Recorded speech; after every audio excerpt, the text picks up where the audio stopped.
أعوذ بالله من الشيطان الرجيم بسم الله الرحمن الرحيم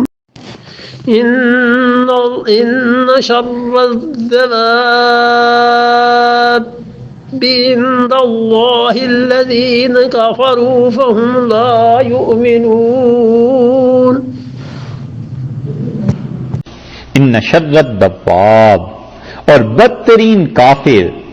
ہیں تو یہ سارے ہی ان شر الدواب، بدترین جانور، بدتر سب جانوروں میں سے عند اللہ، اللہ کے ہاں، الذین کفروا، جو لوگ کفر کرتے ہیں خدا کے ہاں، یہ جانوروں سے بدتر ہیں، فہم لا یؤمنون، سو یہ جو لوگ ہیں ایمان نہیں لائیں گے۔ جب کفر پہ لڑنے مرنے تک پہ پہنچ گئے اور مسلمانوں کے ساتھ لڑ پڑے، یہ لوگ اب ایمان کہاں سے لائیں؟ ان کے دلوں میں جن پر اللہ نے مہر لگا دی ہے بس وہ ایمان نہیں لائیں گے، اور جن کو اللہ نے نہیں دکھایا تھا اس خواب میں، اللہ تعالیٰ نے ان کو ہدایت دے دی۔